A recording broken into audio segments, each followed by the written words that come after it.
Welcome to Uncopyable Women in Sales. If you're looking for actionable insights and real-world tools to turbocharge your sales starting tomorrow, well, you're in the right place. Your host, Kay Miller, earned the affectionate nickname Muffler Mama when she sold more automotive mufflers than anyone else in the world. In this podcast, Kay will talk to another superstar woman in sales as they reveal uncopyable strategies you can use to rack up more leads, snag dream clients, and take your sales numbers through the roof. Stay tuned and get ready to make more sales and how about this? More money. Today, I have the pleasure of speaking with Elizabeth Cottrell. Elizabeth is an award-winning author, speaker, and lifelong note writer. She has incorporated personal note writing into her personal life as well as her professional career, and is now on a mission to change lives and the world through her heart-spoken movement, which is also the name of her book. Elizabeth, welcome to the podcast. Thank you so much. I've been looking forward to it. Well, me too. And we just had a little bit of a conversation about the many aspects of note writing, and they're all covered in your book and also some other ways we'll talk about, but I recommend this book. So one thing we talked about, Elizabeth, is that writing notes makes you uncopyable because it's not something people do anymore, even, in business or in their personal lives. So why don't you talk about what handwritten notes or personal notes really accomplish it? Okay, that's a great question. And it's something that sort of is a theme that threads all the way through the book. And one of the, because I believe that we are hardwired for connection. And I believe that our connection with other people is one of the essential connections of a heart-spoken life. And so when you think about ways or tools for strengthening those connections, the handwritten or heart-spoken note is that can connect, comfort, encourage, or inspire really stands out. And when I wrote the book, I was thinking about people who perhaps already did note writing and might just want a little support or a little help. What has amazed me is the response from the sales community. Salespeople who are looking for ways to set themselves apart, to be a heart-centered sales professional, have just gravitated to my message. And I just want people to understand this is so much more than just good manners or good etiquette or even good sales practice. It is a way to genuinely connect with people. And when you do that, unfortunately, it does make you stand out because not everybody has cultivated that gift. And I always think of the fact that people sell to people. So it is really a relationship with your customer, with your prospects, with your community. And so the more you can connect, the better. And I'm sure this has happened with you too. Many of your connections become friends. And you talked about the win-win aspect, the win-win attitude, and serving your customers, finding a need and then matching what you offer. All of this makes sales more pleasant and more productive, makes you more successful. Absolutely. Absolutely. And you mentioned something that is a real important sort of corollary to the heart-spoken note, and that is the power of listening. Because the most effective notes, in my opinion, are those where the writer has listened to the other person and has really made an effort to hear, perhaps even past the words, but to hear what rings their chimes, what makes them tick, what makes their heart sing, what kind of family life do they have, what kind of business are they in? Because when you listen, that gives you all kinds of ideas for genuine, authentic note writing, and then they will be impressed that you paid attention. That's an excellent point. I love that because that's something that I advise people to do.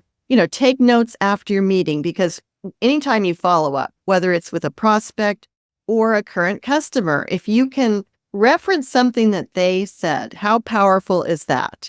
Because salespeople, and I'm one of them, often we just get going on what we're excited about and we kind of forget, okay, it's all about how the customer feels and their viewpoint. So a note that you follow up with is a very powerful and tangible way to express that to your client or your customer. It absolutely is. And one thing that I also try to remind professionals and nonprofit professionals as well as corporate professionals is you think of the follow-up note. Try to make that plural. And one of my favorite stories is a gentleman named Joe Girard. And in sales, you probably heard his story. Of course, He was 12 years in a row, the best salesperson in the world. And one of his techniques is to follow up with notes. And he wrote a note to his clients and prospects every month. And he said in your notes, you need to let them know you remembered them, give them something of value. Perhaps you read a book or saw an article. Perhaps you cut out a newspaper thing about their child being valedictorian. And then sometimes enclose a little goodie. But if you do that, and you can imagine somebody that follows up like he did, the next time his clients need a car, guess who they're going to think about? And he was a car salesman. I should have mentioned that, in Detroit, Michigan. And not only that, but when you're at a party and somebody says, "Hey, Joe, I'm in the market for a car. Where did you get your car?" He's going to say, "Joe Girard, go talk to him. He'll take good care of you." So it's such a lovely chain of good things that can ripple effect that can occur. And the other piece I think is important is don't just do the expected. And I believe you mentioned this in your book, which I loved. I think that when Christmas cards are great, birthday cards are great. And by the way, always add a personal note to them. Don't just get the card and sign it. But when you send something out of the blue that they're not expecting, that really makes an impression. That's funny that you mentioned that because my birthday is in a couple days and, I'll probably get 1 or 2 cards. And I've already gotten one from my wealth management company. So, of course, your vendors will send notes like that. But yes, unexpected. And you had a whole list of really fun and unusual holidays that you could celebrate with notes, right? Absolutely. And in fact, in my weekly newsletter once a month, I have a calendar for note and letter writers for the following month. And it'll have all kinds of oddball reasons that you think, I want to write to somebody, but I don't know what to say. We'll just look at that calendar and you can come up with something quirky. Can you think of any examples of funny holidays that people don't know about that you can use? Gosh, well, what have we got here? National Cousins Day is July 4th. Tell the Truth Day is July 7th. International Day of Friendship, July 30th. So there's just, Shark Week. Don't forget Shark Week, Shark Week, yes. 13th. Well, when we're talking business, and we don't have to talk business the whole time because, as I said, clients become friends. But when you are selling to someone, or like I say, wanting them to buy, because buyers love making the decisions, they don't like to be sold, but having you on the mind of the prospect when the prospect is ready to buy. So, as you said, with Joe Girard, of course, I've heard that story. I believe Harvey Mackay did the same thing, and other really successful business people. And that was before the internet. So it stood out even back then. But now, oh my gosh, we rarely get anything in the mail besides junk. So this is a huge opportunity to stand out and connect, as you said. And ultimately, our goal, of course, is to get more customers, make more sales. But you do it in a very different way with the notes that really connect. I know you have some guidelines that you can help people write notes and know what to write about. And you don't have to go through all of them depending on how the time goes. But, for someone that doesn't know how to start, doesn't know how to write a note, what would you recommend for someone like that? Well, there are 2 things. And in my book, I do have a formula, a notes formula, which is an acronym. But in terms of just a quick answer to your question, there are 2 things. One is to remember that it's not about you. It's a real temptation and a very natural tendency to think, oh, I don't know what to say. I might say the wrong thing. What will I do if I say the wrong thing?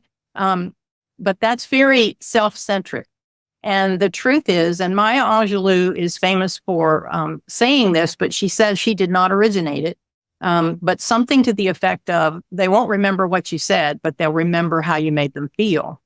And so if that's a concern, just try to take a deep breath and just blow it away, because it's not a legitimate concern. The other biggest obstacle to note writing, and particularly for busy professionals, is I don't have time.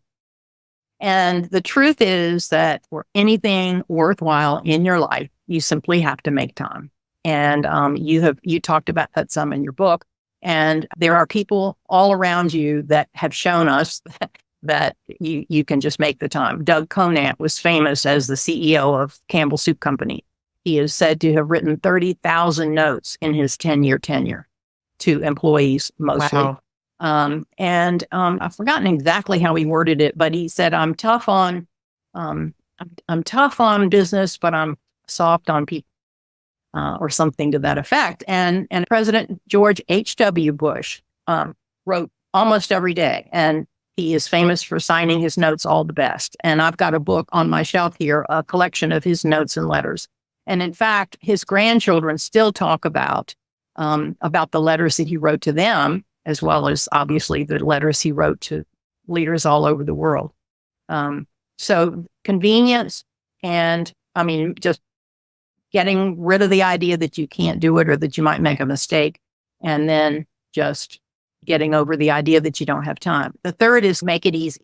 And making it easy for a professional will just be go on and get some note cards with your name and address on them. That way you don't have to write all that every single time. Have it right there with stamps, and most people have their address book on their phone.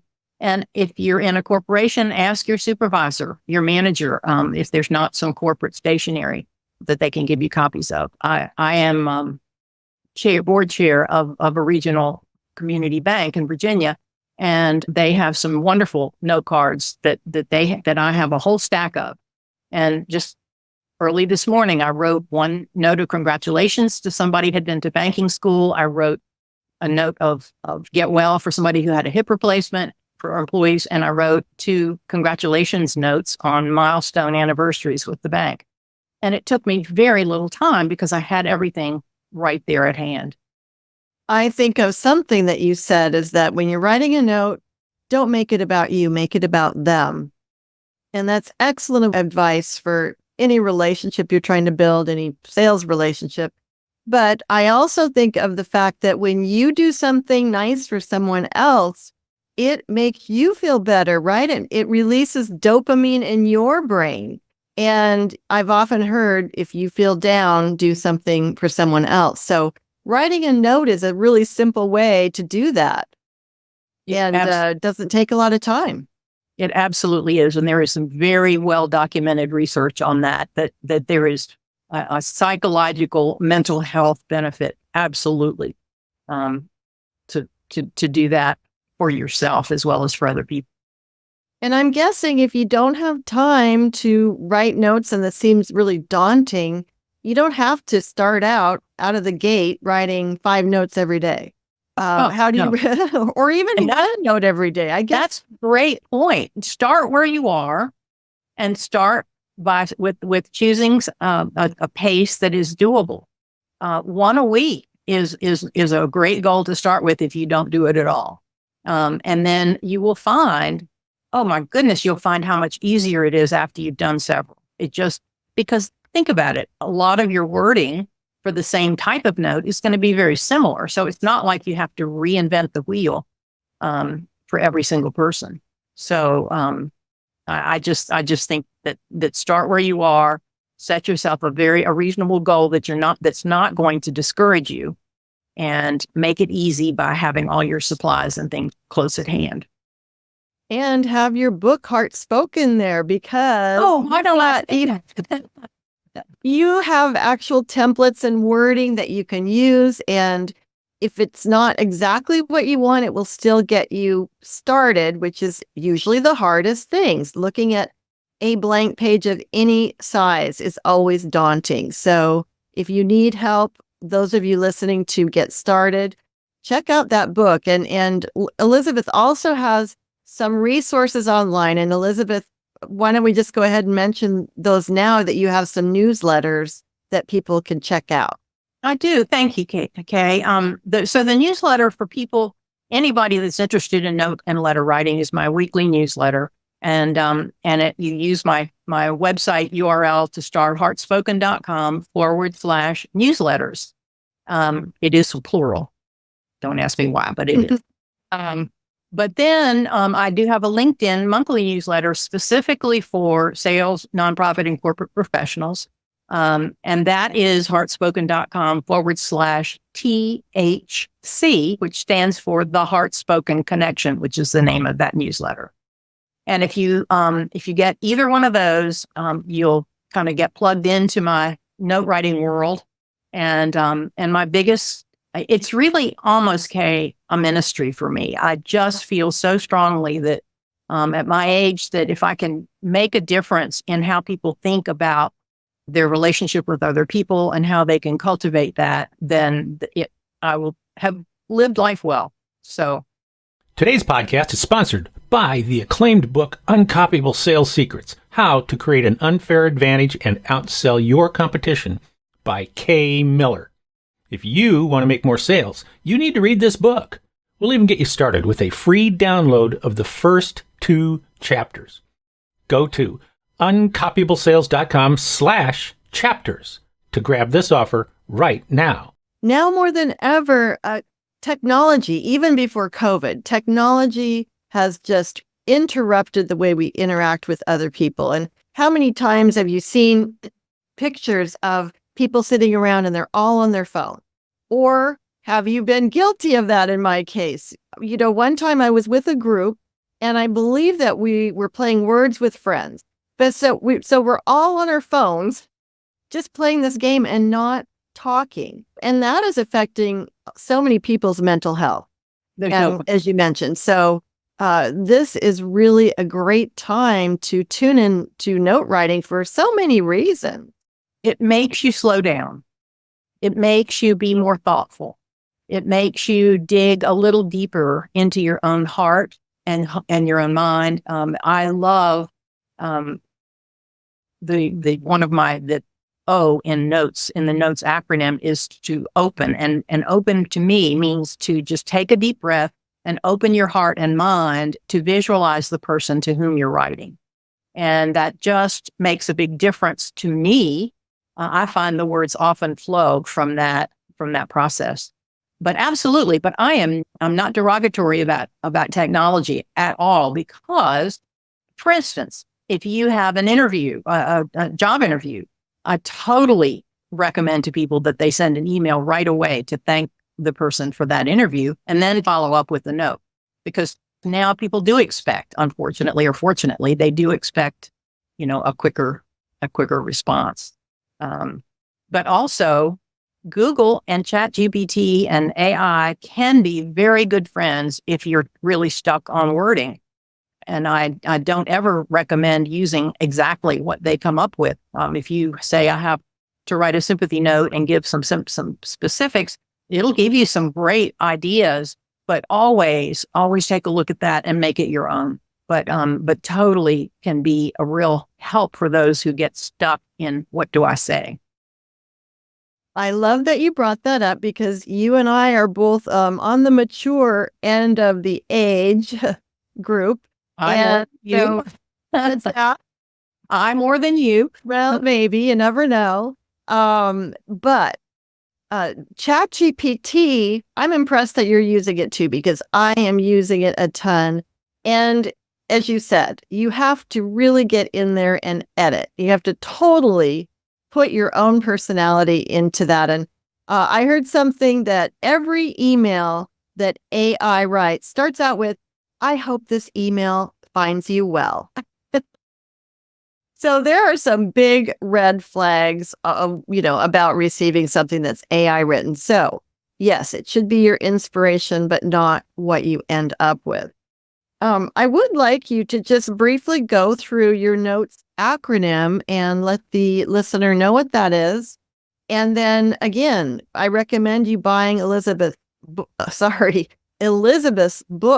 so that you can get into more detail and dig into that. But what does that acronym stand for? Thank you so much, Kay. And I one of the things that has meant the most to me in terms of feedback from the book is how many people have literally started out by saying, well, I bought your book, but I didn't read it for a while. Or I bought your book because I wanted to support you. Or I bought your book because it seemed like something I ought to do.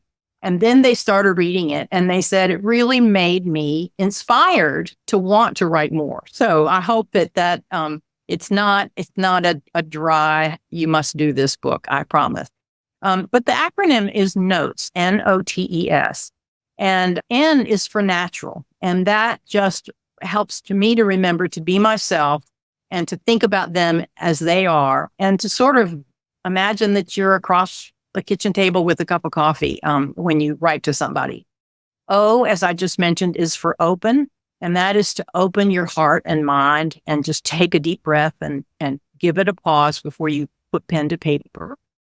T is for tell. There is no need for a long note. And my specialty is notes rather than letters. Letter writing is a whole different craft. But for notes, just start out by telling them why you're writing. I was thinking of you today, or I read in the paper that your child is valedictorian, or I was so saddened to learn of the death of your whoever. It's fine to just start out, tell them why you're writing, and then elaborate on that. E is empathize. And there again, particularly for something like a sympathy note or even a thank you note, when you're expressing an emotion, empathize with that person and visualize how you want them to react to your note. Do you want them to be comforted? Do you want them to laugh? Do you want them to take action? But empathy is that relationship with the other person that can help with that. And then the last is S for share. And share is a little bit like tell, in that share a story, share an example, share an anecdote. I wrote a sympathy note years ago to my great aunt who had lost her husband and who was my great uncle, of course. And I shared with her a happy memory from my childhood where he had taken me fishing with a bamboo pole and a cork. And when the thing started, I knew I had something on the line and I pulled it up and it was a shoe. Well, he just thought that was wonderful. And he made me start all over again. And we stayed there until I got a real fish. And she wrote me after I wrote her that and said that memory made her so happy because she felt like he was living on in my memory. So share is that last S in the notes acronym. That sounds like the brass ring of note writing, when you can share a special memory to somebody who that will mean so much to. And I know you wrote in the book, and this is so true, if you can say something nice about someone's child, you have won them over, right? If you get a compliment, it's nice, but if you get a compliment of your child, and I have an example, it didn't relate to notes, but I met some people at the golf course where my daughter's been playing and hanging out a lot. And she would say, hey, meet my parents. And each one would go on and on. Oh, your daughter is such a delight. We love having her around. She's a pleasure. My gosh. And you know what? If it hadn't been the parents, they would have just said, oh, nice to meet you. But they went out of their way to say nice, specific things about our daughter, Kelly. And I was on top of the world. Really, I'm like, I've done something good.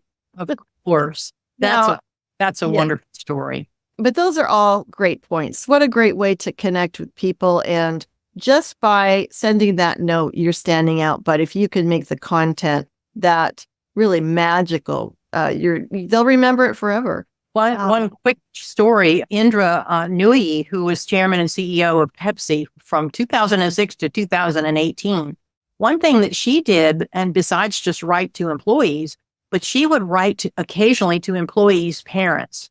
when that employee had excelled or gotten an award or done something really noteworthy. And I thought, wow, that is brilliant. That is great. And that we skipped over something that I thought was really interesting, because we think of writing notes to our prospects and customers. And then, of course, in our personal life, right?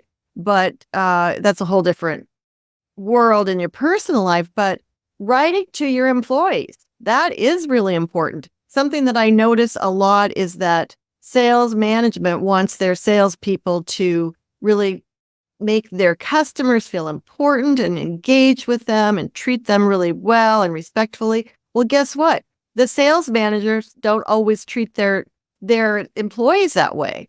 Right. So that message doesn't get transferred through. If you make an employee or a business associate feel really great and important, that is very powerful. So I love that. Absolutely. And I love that what you just said about kind of thinking beyond the standard types of notes, because that goes to, there might be somebody in a business that's not competitive with yours, but complementary to yours. Mm-hmm. And so just have you be on their radar screen. If you are, if you bake cakes and, you're in touch with wedding planners, for instance, to have those kinds of relationships can really result in your own sales. Really push yourself to say, how can I go beyond the ordinary? I wanted to touch on one last thing, or we're near the end of the interview, believe it or not. What if you don't want to write, or you're not able to write a thank you note? You have the worst handwriting in the world. For whatever reason, you said you don't have to always write. So what are the options for that? Sure, there are several. Now, hard spoken note can be printed, typed, done on a computer, absolutely. But the difference in what I'm recommending is go on and sign it and put it in the mail, because that delivery makes a difference. Definitely, people have mobility issues, arthritis, or whatever reason. There are some actually remarkable handwriting services that are out there, and all you have to do is Google and you'll find a bunch of them, and they can even take your handwriting and create a font out of your handwriting. And a lot of corporations do that. I know that you're a fan of Send Out Cards, and I think that's an incredible company. And I call that a hybrid, because yes, it is a card that you didn't do quite yourself, but it totally has to be personalized to make it good. So I think Send Out Cards is a wonderful service if you're in business. Totally can use audio. You can record a message and send it by email. Again, that's not the main point of my book. It's a little different, but if you can personalize a contact and stay top of mind, there you can get creative. You can send a video. There are different ways, easy ways to do that. So I think just if you run into an obstacle like that, try to take a deep breath and realize you might have some other options. Maybe you've got somebody in your family who would love to have a little part-time job, letting you dictate to them and they do writing for you. Yes, we are fans of Send Out Cards. And one thing that we like to do is use the picture of the other person.